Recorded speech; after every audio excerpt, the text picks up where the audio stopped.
오늘 사도행전 22장 30절에서 23장 11절까지 읽도록 하겠습니다. 같이 읽습니다. 시작. 이튿날 천부장은 유대인들이 무슨 일로 그를 고발하는지 진상을 알고자 하여 그 결박을 풀고 명하여 제사장들과 온 공회를 모으고 바울을 데리고 내려가서 그들 앞에 세우니라.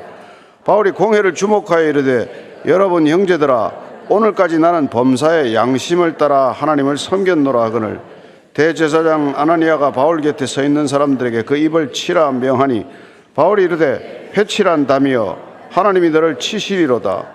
내가 나를 율법대로 심판한다고 앉아서 율법을 어기고 나를 치라 하느냐 하니, 곁에 선 사람들이 말하되, 하나님의 대제사장을 내가 욕하느냐?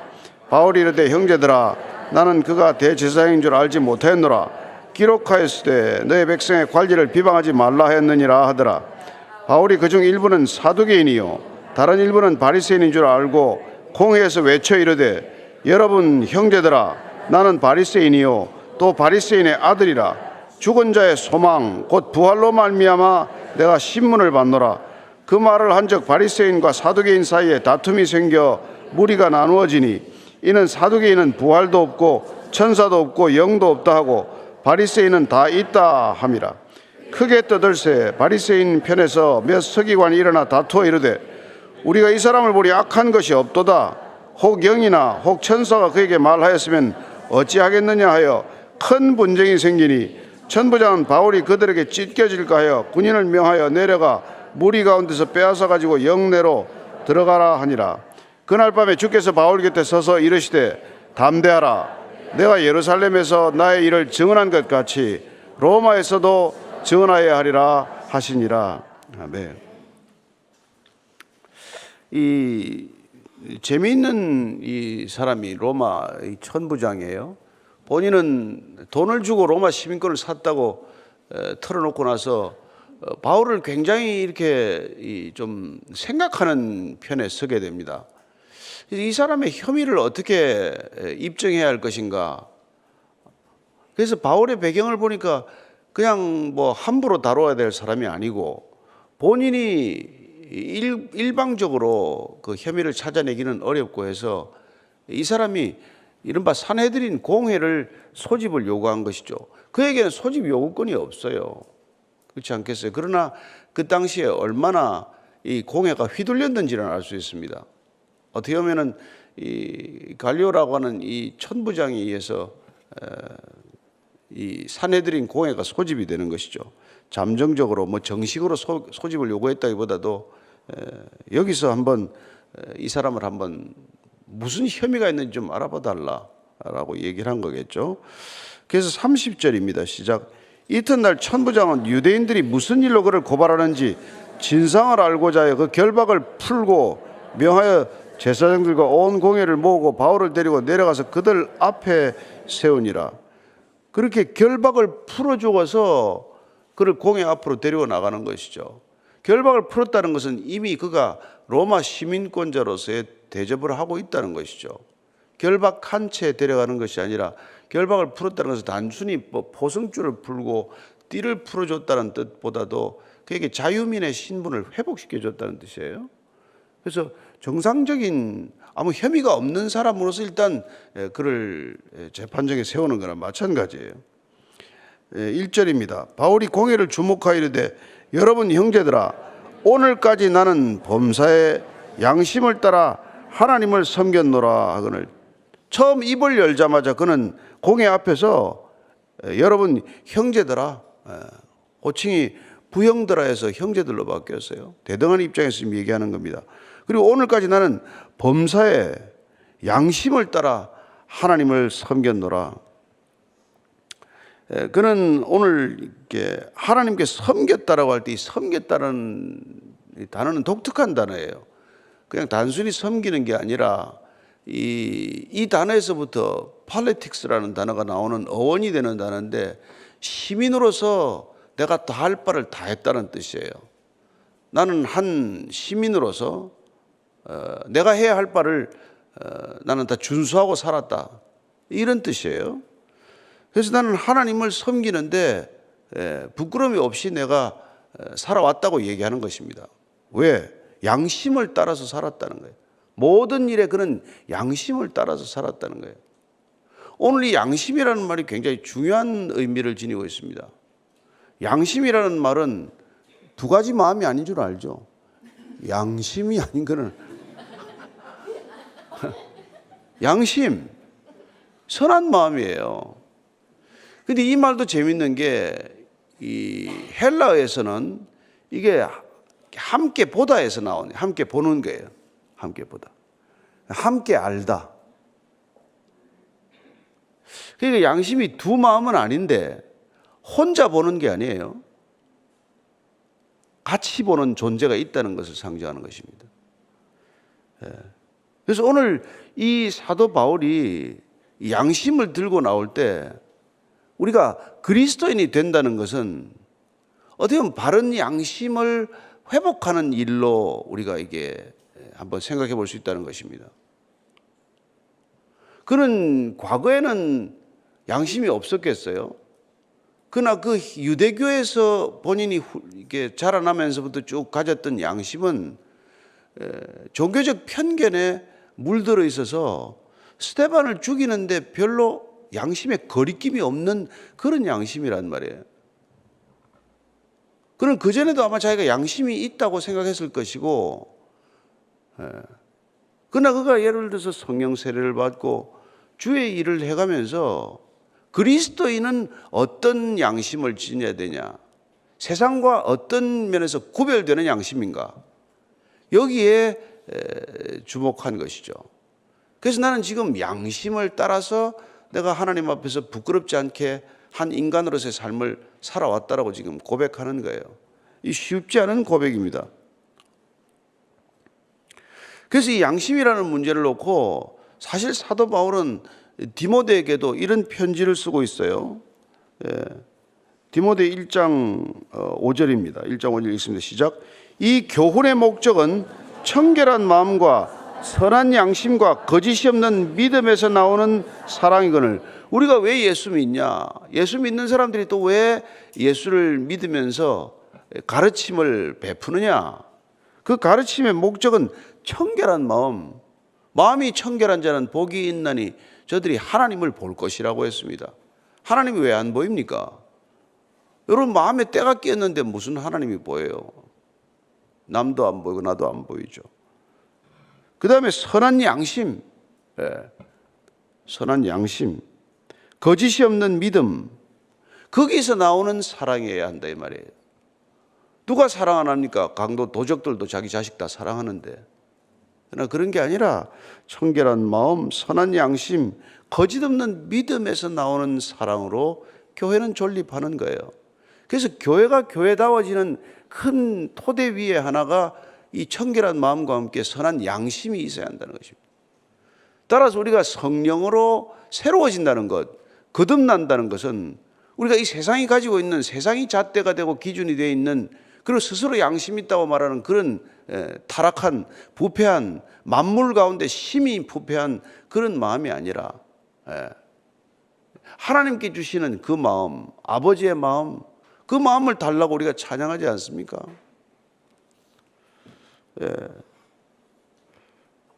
베드로도 그 양심에 관한 문제를 이렇게 말합니다. 3장 16절에 시작. 선한 양심을 가지라. 이는 그리스도 안에 있는 너희의 선행을 욕하는 자들로 그 비방하는 일에 부끄러움을 당하지 않게 하려 함이라. 우리가 왜 세상에 부끄러움을 당하지 않는 길이 있습니까? 어떻게 안 당합니까? 선한 양심을 가지라는 거예요. 그래서 그런 양심을 가진 사람들은 비방하는 사람들이 오히려 부끄러워할 것이다.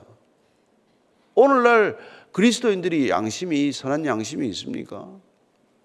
있는 분도 있고 아직까지 여전히 이렇게 아리송한 분도 계시겠죠. 양심을 가진다는 것. 그 양심은 나 혼자 가진 마음이 아니라 나한테 임한 누군가와 함께 보는 관점을 가져야 하고, 누군가 함께 알아가는 지식이 있어야 되고, 누군가 함께 공유하는 그런 가치관이 있어야 된다는 것입니다. 그렇지 않으면 자기 혼자 옳아요. 다 혼자 옳죠. 이 세상에 옳지 않은 사람이 어디 있습니까? 교도소 가면 전부 다 옳은 사람들밖에 없다는데, 다만 억울한 사람만 잡혀온다는데. 다 자기가 옳대요. 예. 그래서 바울이 나중에 로마서 9장 1절에서도 이렇게 말합니다. 로마서 9장 1절입니다. 시작. 내가 그리스도 안에서 참말을 하고 거짓말을 아니하노라. 나에게 큰 근심이 있는 것과 마음에 그치지 않는 고통이 있는 것을 내 양심이 성령 안에서 나와 더불어 증언한다. 이게 중요합니다. 내 양심이 성령 안에서 나와 더불어 함께 증언하고 있다는 것입니다. 그래서 그리스도인들의 양심이야말로 성령이 임재해 있다는 구체적이고 살아있는 증거가 될 것입니다. 선한 양심. 여러분, 이 세상에 지금 수치심도 없고 무슨 양심도 없고 없잖아요. 거짓말은 밥 먹듯이 하고, 이런 세상을 살지 않습니까? 무슨 누가 부끄러워합니까? 양심이 없는데, 양심이 썩었는데, 양심이 병들었는데, 양심이 타락했는데 무슨 이 세상을 우리가 그렇게 하겠어요? 그러니까 여러분, 옛날에 이 초대교회가 존립할 수 있었던 근거 중에 하나가 이 선한 양심에 있다는 것을 기억해야 합니다. 그래서 그리스도인의 말이라면 액면 그대로 믿어주던 그런 때가 있었단 말이에요. 지금은 뭐 그리스도인의 말이건 뭐 비그리스도인의 말이건 하나도 뭐 다를 바가 없이 되어버리고, 심지어 그리스도인의 가정이나 비그리스도인의 가정이나 하나도 다를 바 없는 그런 가정의 모습을 보이고 있고, 무슨 이혼율에 있어서나 무슨 뭐 사기 건수나 뭘 보더라도 표가 나지 않는 이런 시대를 만들고 말았지만, 이게 양심이 다 무너진 때문 아닙니까? 그래서 오늘 바울이 양심을 따라 살았다는 것을 말합니다. 자, 2절 3절의 시작. 대제사장 아나니아가 바울 곁에 서 있는 사람들의 그 입을 치라 명하니 바울이 이르되 회치란 다미여 하나님이 너를 치시리로다. 내가 나를 율법대로 심판한다고 앉아서 율법을 의고 나를 치라 하느냐? 대제사장이 그냥 내가 양심을 따라서 하나님을 섬겼다고 나를 여기 있으면 세우지 않았냐, 이렇게 얘기하니까 이제 뭐 찔렸든지 화가 났든지 그냥 바울을 때리라고 번역 명령이 치라고. 바울이 하나 맞았을 거예요. 그랬더니 바울이 그냥 이제 발권하는 거죠. 야, 회치란다며. 회치. 이거 여러분 마가복음 보면 저기 어딘가 회치란다, 마태복음 예수님께서 누구를 보고 이랬습니까? 바리새인들과 율법학자들을 향해서 이 회치란 무덤화 했죠. 같은 표현이에요. 회치란 담, 회치란 무덤. 여러분, 겉은 멀쩡하게 흰색으로 잘 깨끗하게 쳐놨지만 안에는 썩어 문드러져서 냄새를 코를 막고도 맡을 수 없는 게 무덤 아닙니까? 사실 그 안에 썩고 있는 게. 야, 회치란다며 하나님이 너를 치실 것이다. 내가 나를 율법대로 심판한다고 앉아서 율법을 어기고 나를 치라고 하느냐. 이렇게 얘기를 하는 거예요. 또 이렇게 치면 안 되는 게, 원래 죄를 정할 때 유대율법 뭐 신명기 말씀보다 따르면은 두세 사람의 증인으로 죄를 확정하라고 그러잖아요. 아무 증인도 신문도 되지 않았어요. 아무 증인도 내세우지 않고 오직 바울 하나 끌고 와서 지금 이렇게 일방적으로 다루고 있지 않습니까?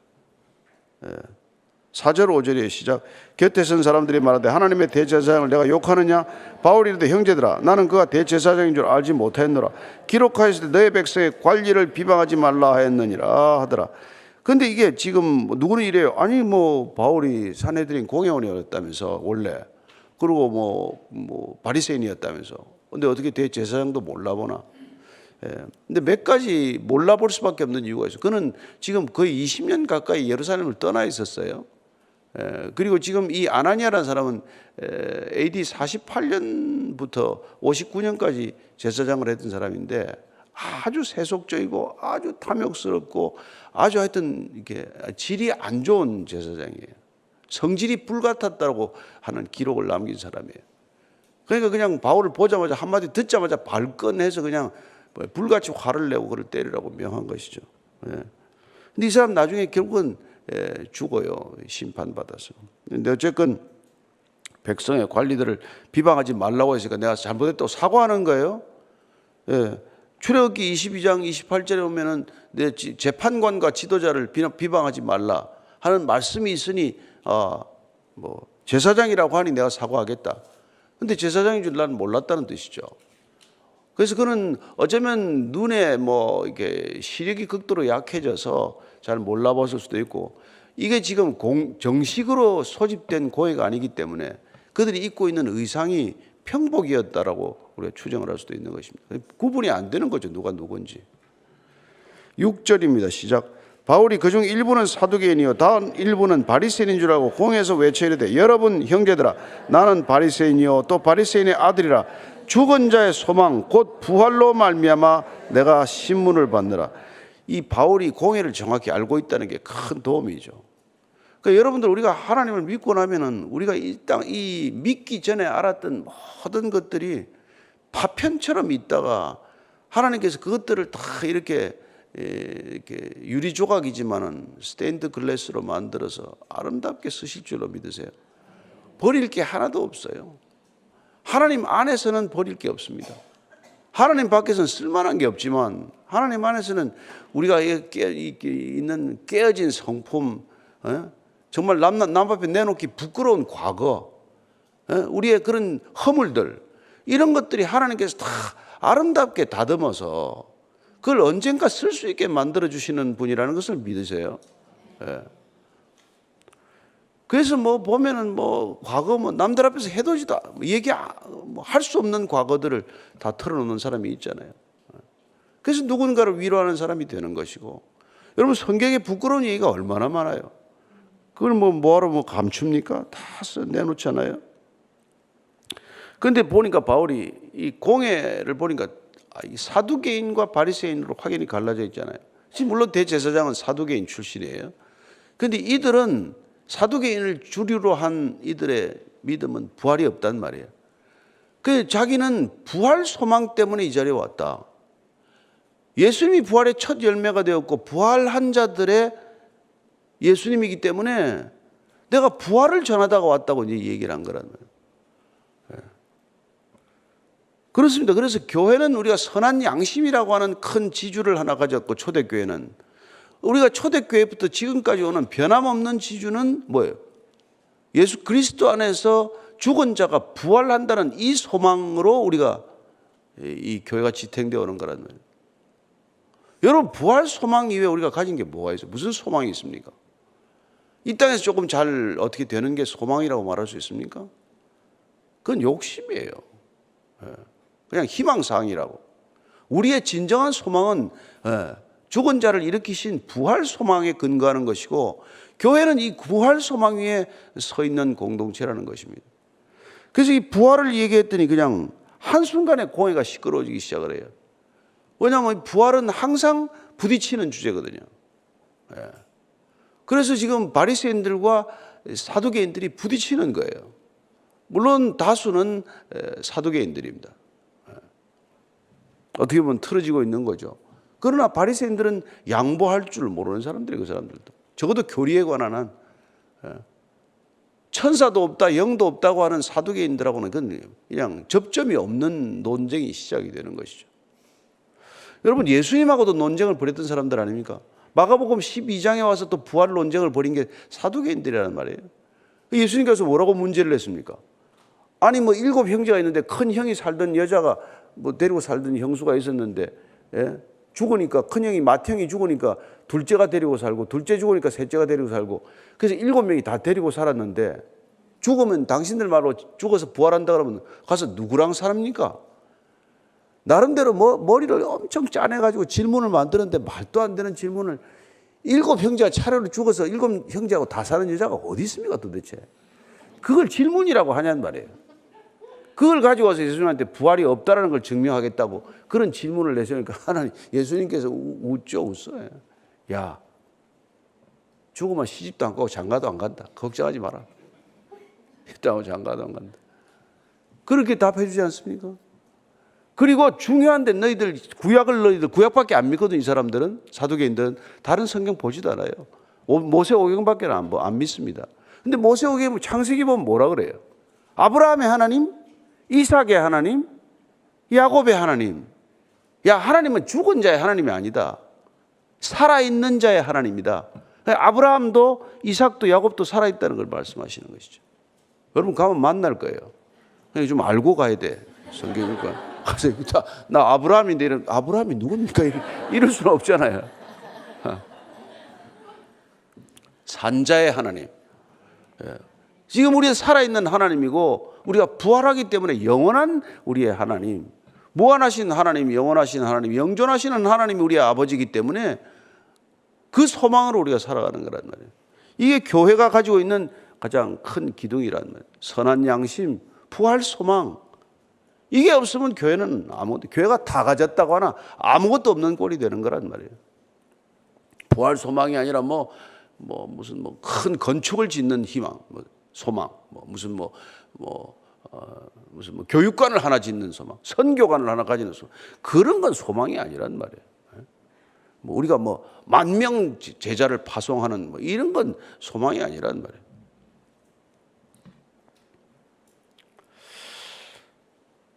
그래서 이게 지금 이제 난리가 내가 그것 때문에 내가 그 증언의 핵심은 나는 그거다. 내가 이때까지 예수 만나고 나서 줄곧 정하게 부활하신 예수님, 그 부활한 예수님 때문에 우리의 소망이 있다는 걸 전한 것 뿐인데 나를 지금 데려온 거단 말이야. 이랬더니 7절 8절입니다. 시작. 그 말을 한즉 바리새인과 사두개인 사이에 다툼이 생겨 무리가 나누어지니 이는 사두개인은 부활도 없고 천사도 없고 영도 없다고 바리새인은 다 있다 함이라. 이게 이제 더 이상 한번 나눠지니까 이거는 늘 해묵은 논쟁거리고 결론이 안 난 논쟁이고 그렇단 말이에요. 그래서 크게 떠들새 바리새인 편에서 몇 서기관이 일어나 다투어 이르되 우리가 이 사람을 보니 악한 것이 없도다.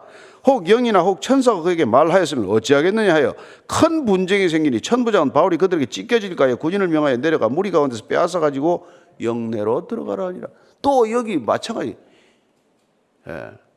성전에서 일반 이 회중들이 백성들이 그를 없이 하자고 난리치던 거나 꼭 마찬가지 무질서한 게 일어나고 말았단 말이에요. 그 70명 공회 회원들끼리 또 말싸움이 나기 시작을 해가지고 참 하여튼 이 유대인들 정말 말싸움 잘하는 것 같아요. 하여튼 논쟁을 잘해요. 여러분 제가 예루살렘 가서 제일 놀란 게 도서관에 가면 그 사람들 책을 보고 조용히 있지 않아요. 와글와글 다 얘기를 해요. 여러분 그런 도서관 보셨어요? 이 사람들 진짜 말을 잘해요. 그래서 이게 유대인들이 정말 대단한 게 4,000년간 이게 말을 쓰는 게 말이죠. 다른 일반 사람하고 달라요. 어휘가 다르고 여러분 언어가 결국 존재를 규정하는 거란 말이에요. 인간은 언어만큼 존재해요. 그래서 이게 남다른 민족이 된 거예요. 저는 여러분들이 유대 민족을 담을 필요가 없고 히브리인 되라고 하는 건 아니지만 성경을 읽으면 남다른 사람이 될 줄로 믿으세요. 여기 쓰는 단어가 여러분 16,000단어요. 일반 사람들이 쓰는 단어가 격이 달라요. 인격이 달라져요. 예수 믿고 품격이 안 달라지면 성경을 안 봐서 그래. 저는 여러분들이 꼭 성경을 잘 읽게 되기를 바랍니다. 그리고 깊이 묵상하면 한 단어 하나에 그게 생명의 씨앗들이란 말이에요. 그게 여러분들 마음에 떨어져서 30배, 60배, 100배 열매가 되는 거예요. 돈 좀 버는 거하고 차원이 달라요. 그래서 어쨌건 이 사람들이 큰 또 논쟁을 벌이니까 천부장이 또 여기서 또 빼와야 돼. 둘 데가 없어. 유대인 틈에는 두면 죽어요, 바울은.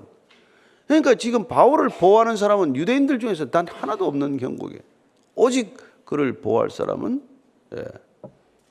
천부장이 보호하고 있는 거예요. 이방인이 그를 보호해주고 있는 거란 말이에요. 11절입니다. 시작. 그날 밤 주께서 바울 곁에 서서 이르시되 담대하라. 내가 예루살렘에서 나의 일을 증언한 것 같이 로마에서도 증언하여야 하리라 하시니라. 그날 밤에 주님께서 이제 바울이 다시 영내로 가서 특별한 곳에서 잤겠죠. 지금 감옥에 어디 음습한 곳에 잤다고 생각하면 안 됩니다. 갈리오가 특별히 이를 영내에서 아주 그냥 쾌적한 곳에 재웠을 거예요. 그래서 자다가 주님의 음성을 들은 것이죠. 내가 예루살렘에서 오늘 내가 증언한 것 같이 이렇게 내가 다시 로마에 가서도 증언해야 되리라. 곧 너 여기서 안 죽는다. 곧 너는 로마로 가게 될 것이다. 즉 너는 내가 나에게 한 기도에 내가 응답하노라 이 말이란 말이에요. 그는 로마를 거쳐서 서반나로 가는 게 소원 기도 제목 아니었어요. 그 로마로 가긴 가는데 어떻게 가요?